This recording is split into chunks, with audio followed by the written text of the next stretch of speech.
భారత్‌పై అమెరికా ఆంక్షల నేపథ్యంలో ఇప్పటివరకు 50% వరకు కూడా టారిఫ్‌లు విధించిన నేపథ్యం ఉంది. సో, ప్రపంచ దేశాలకు గావచ్చు, ఐరోపా దేశాలకు గూడా ట్రంప్ చెప్తున్న నేపథ్యం ఉంది. ఎందుకంటే భారత్ పైన ఆంక్షలను విధించండి, టారిఫ్‌లను పెంచండి, వాణిజ్యం చేస్తున్న ఏదైతే దేశాలున్నాయో మరింతగా టారిఫ్‌లను పెంచాలని చెప్తున్న నేపథ్యం ఉంది. ఇప్పటివరకు కూడా ఐరోపా దేశాలు అటు యెస్ అని గాని, అలాగే నో అని గాని కూడా ఇప్పటివరకు కూడా కామెంట్ చేయలేదు. సో, ఇట్లాంటి తరుణంలో భారత ప్రధాని మోడీ చైనాకు వెళ్ళడం జరిగింది. చైనాలో జరుగుతున్న సమావేశాల్లో గూడా ఇప్పుడు ఉత్కంఠ నెలకొని ఉండడం జరిగింది. సో, మొత్తంగా రైజింగ్‌లో ఉన్న 3 దేశాలు గూడా ఇప్పుడు ఒక్కటిగా కావడము అంతా గూడా అమెరికాకు కంటి మీద కునుకు లేకుండా చేయడం జరుగుతుంది. అటు రష్యా అధ్యక్షుడు పుతిన్ గావచ్చు, చైనా అధ్యక్షుడు జిన్‌పింగ్ గావచ్చు, భారత ప్రధాని మోడీ ముగ్గురు కలిసిన నేపథ్యం ఉంది కాబట్టి అమెరికాకి సంబంధించి టారిఫ్‌ల నేపథ్యంలో రష్యా నుంచి మోడీ చమురుని కొనుగోలు చేస్తున్న దానిలో ఫస్ట్‌గా చైనా ఉండడం జరుగుతుంది. రెండో ప్లేస్‌లో మాత్రం ఇండియా ఉండడం జరుగుతుంది. దీనివల్ల గూడా ఉక్రెయిన్ యుద్ధానికి పరోక్షంగా ఇండియానే కారణం అంటూ కూడా చెప్తున్న నేపథ్యం. ఇప్పటికే చైనా కూడా దీన్ని ఖండించడం జరిగింది. తామే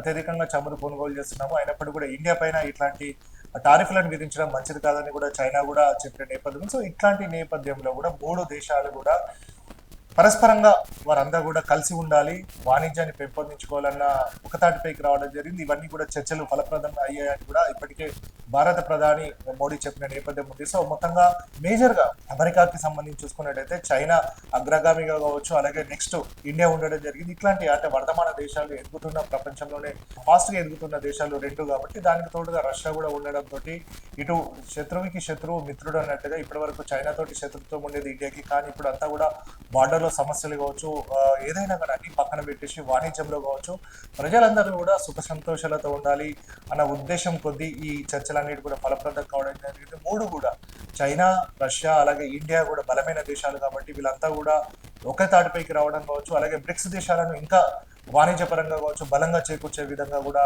ముందుకెళ్లాలన్న నేపథ్యం కనబడుతుంది కాబట్టి సో, మొత్తంగా అమెరికా ఏదైతే ఇండియా పైన టారిఫ్లను విధించడం జరిగింది 50% వరకు కూడా దీని నేపథ్యంలో కూడా చైనా అటు రష్యా కావచ్చు, ఇండియా ముగ్గురు కలవడం కావచ్చు, అలాగే బ్రిక్స్ దేశాలకు సంబంధించిన వాణిజ్యాన్ని మరింతగా పెంపొందించుకొని ఈ దేశాలను కూడా వాణిజ్యపరంగా ముందుకు తీసుకెళ్లాలనే ఇండియా ప్రయత్నం అనేది సక్సెస్ అవుతుందని కూడా చెప్పుకోవచ్చు.